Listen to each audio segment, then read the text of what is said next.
we're gonna go faro. I'm just gonna throw it hard and low. Hopefully it doesn't turn over. Hopefully we get through the trees. Hopefully it gets a flare skip. Hopefully we get a good putt. Sounds like a whole lot of hoping. Let's do it.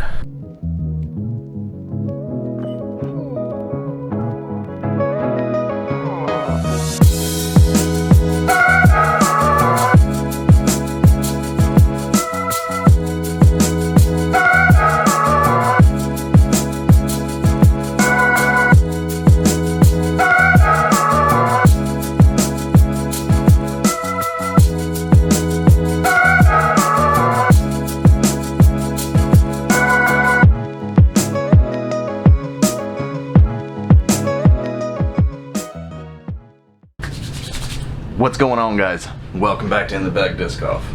What we got for you today is another one brand, one round, this time infinite discs. And one of the discs that we'll be using today, I'll let you in on a little insider info. It's been in every single video that we've shot in this series. Well, hey, how is that? You use one brand for each one round. That's the title of the series. How can you have the same disc in every video? And the reason is it's hanging on the wall. It's always hanging on the wall because I think it's really cool. It's this bad boy right here, and it is the distance driver that we'll be using today. It's the Faro. So this one, it's max weight, 175 grams. It's got a little pop top, little domey. I think it's gonna be kind of like a destroyer. I'm expecting it to fly like a destroyer. It's pretty much where I see this disc. But it's super cool looking. Got a really cool stamp, this XL stamp they got on here. It's got this little Faro alien. So that's pretty cool. So that's the distance driver we're using today. The mid-range we're using is going to be Metal Flake Raw. And judging by the numbers, I don't know if you'll be able to see that, if we can get that to focus somehow or another.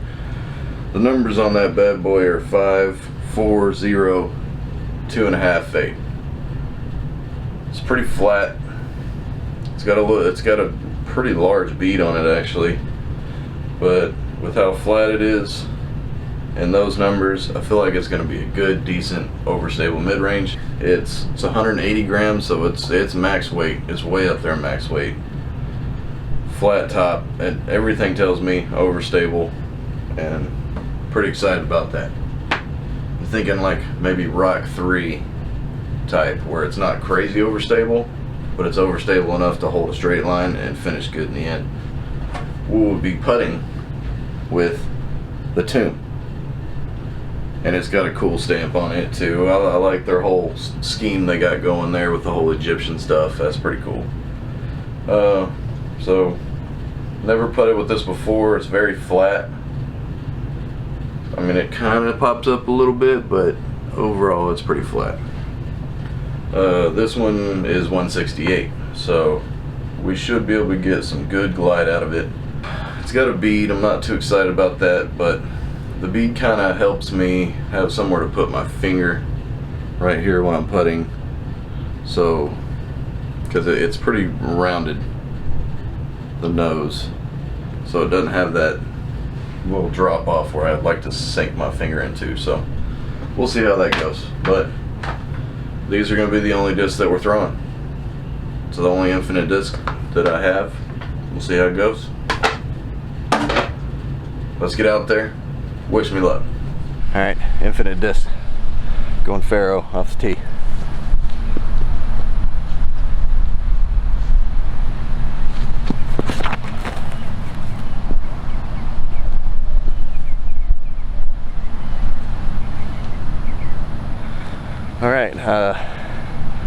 put it out on any because I thought it was going to be overstable like a destroyer. It is not. No, not even close. You know, it's kind of similar to a Millennium Falcon. So it just held that turnover. So I think I just put them out flat. We'll get some good distance out of it. Let's go see how far right we are. Okay, so with the Faro was a lot less stable than I thought it was going to be. So we will just go kind of an anti-putt because that tree's right there. We'll take the tomb at it.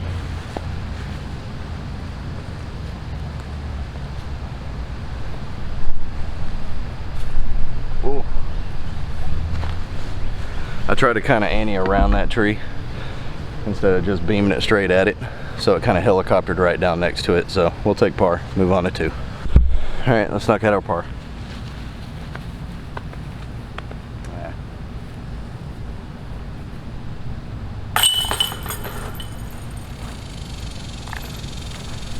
Second par, on to 2. Okay, so we are on hole 2. We're gonna learn from our mistake last time. We're gonna throw the Faro straight out to the left a little bit, kind of let it eat right, then finish left.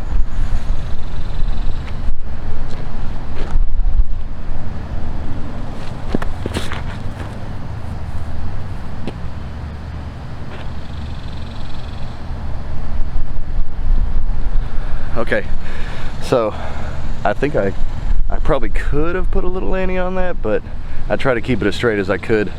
I still probably put a little ante on it, knowing me, but we got a legitimate long putt or short approach, so let's go see what we got. We don't have a realistic putt at this because we are right behind the basket, so I'm just going to kind of put it up high and right and just let it kind of eat towards the basket, and maybe we'll get lucky.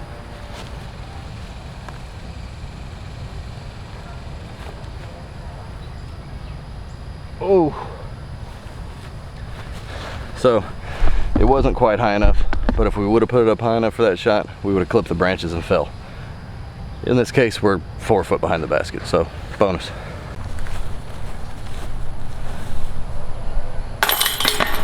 All right, par. We're parring it up.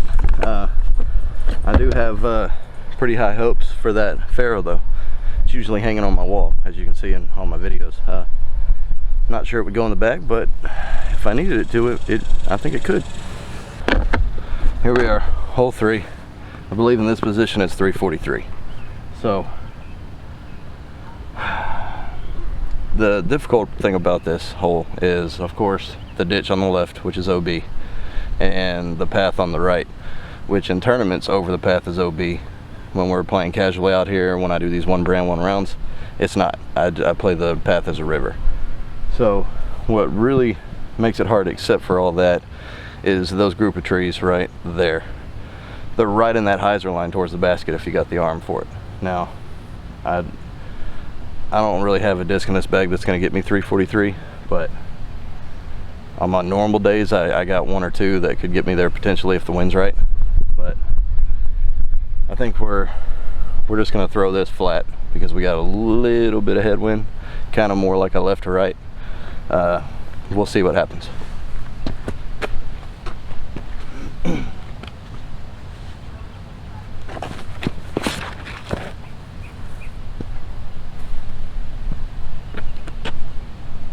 Oh. Alright, so I should be safe. We hit the edge. It kind of flared over into the ditch, but it should just be right there on the edge. I feel like I could have thrown that a lot better. I feel like I didn't really put a lot into it. I was worried about going OB, and what happens when you're worried about going OB? You go OB. Alright, so I think I have it back far enough where you can see the disc down here and the basket. So I'm not sure which one we're going to go with, so we're going to go down there with them both. That way we're prepared. Always take an extra disc with you when you're in the woods or in any kind of scramble situation.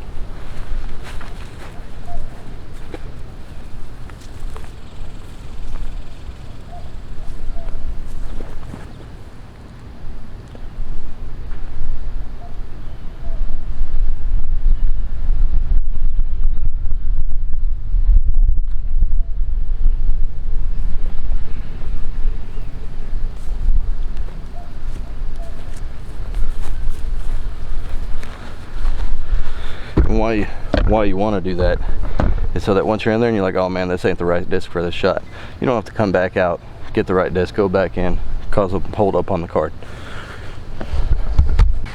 Let's knock out this par.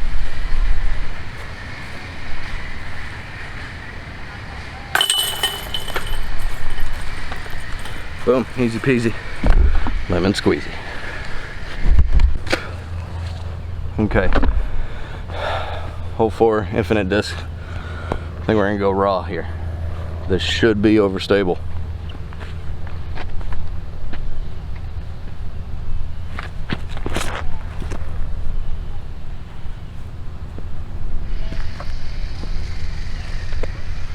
Okay, I just kind of spun it out there. I didn't try to power it up or anything.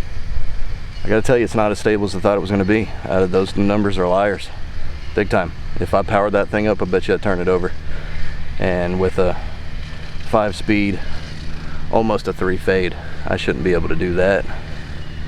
I should turn it over a little bit and then it fight back like a verdict. Other than that, it's a pretty straight flyer. I think if I power it up, throw it flat, I'll get a little less turn out of it. We'll see. All right, what do you say we get our first birdie here, huh?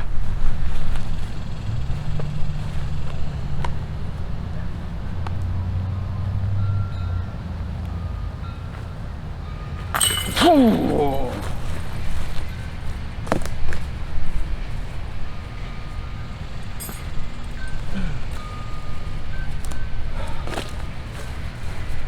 That was just starting to hyzer off, but it didn't. We're going faro again, of course. A little bit of headwind this time.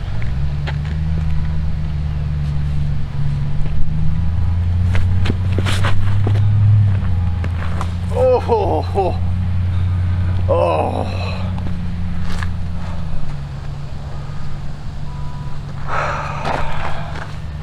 I feel like that was going to be really, really good. Had it up too high. Hit that last branch square up. I mean, it's only this big, and I hit it. All right, let's see if we can save a par. All right, so we're gonna go raw. I'm gonna put it on a hyzer because it's really not as stable as it seems.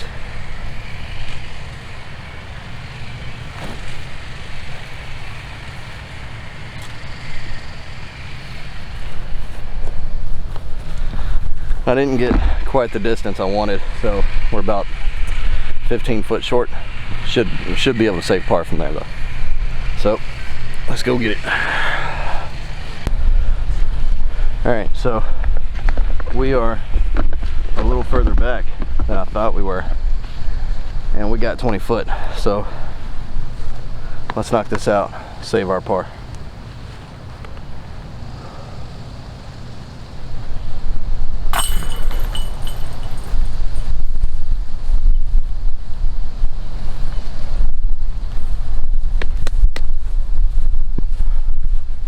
There we go. All right, on to 6. All right, so I'm just not that comfortable with the raw yet, and I think if I just throw this like not quite so hard, I can get it there.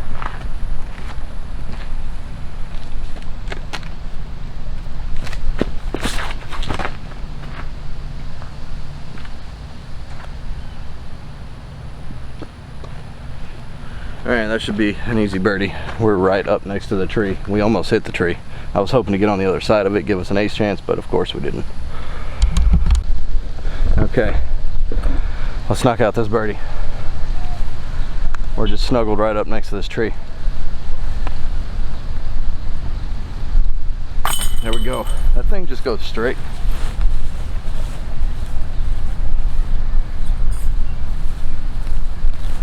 I put a little bit of spin on it. Just let it go. It just glides right in. I'm really liking that putter. It's not bad, not bad at all. All right, not very far, so we'll throw the raw.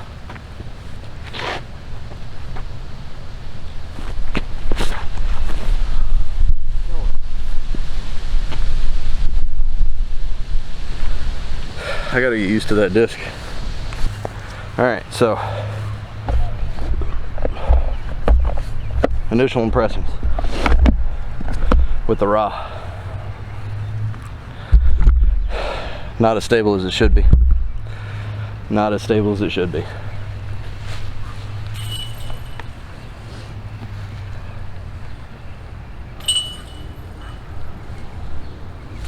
Ooh.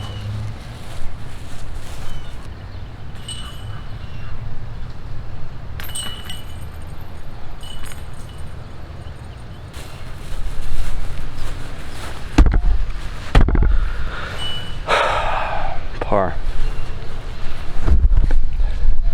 Alright, tomb. Let's see if we can get it to get up, hold the turn, and get to the basket.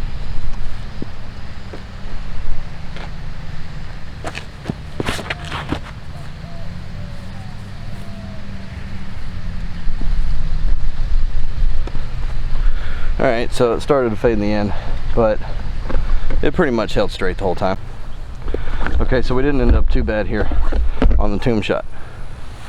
I was hoping it would hold that turnover, but I probably didn't throw it hard enough. So, let's knock out a long bird with it.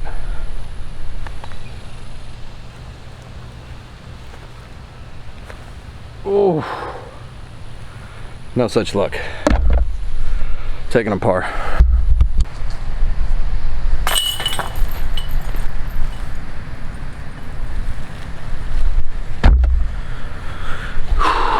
Par, par, par. All right, let's end this strong. Let's end it real strong. How about that? All right. We got a little bit of headwind. I'm tired, and I'm running out of beverages fast because it is so hot.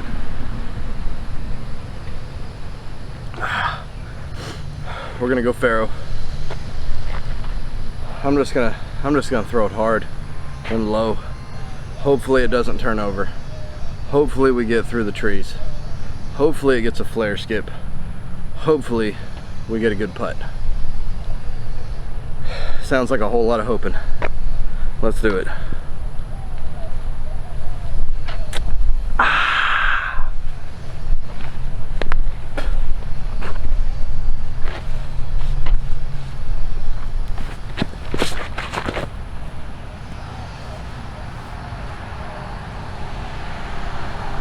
All right. Okay. So, we wanted to keep it low. We wanted to throw it hard.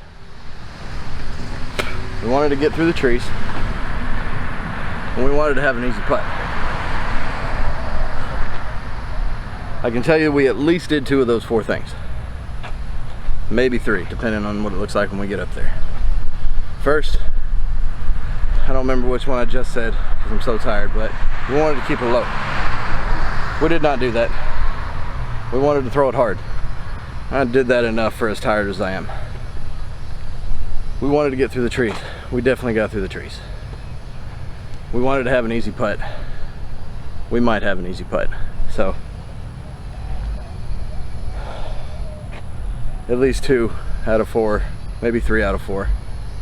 I don't know, I'm tired of counting. Let's go see what we got. What do you say?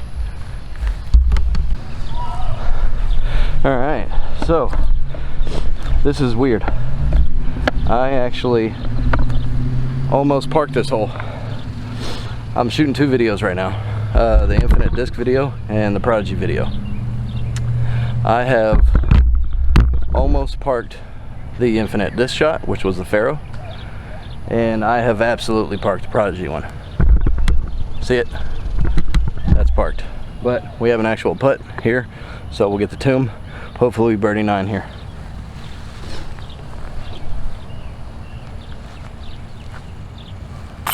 Ooh. Come on. Come on.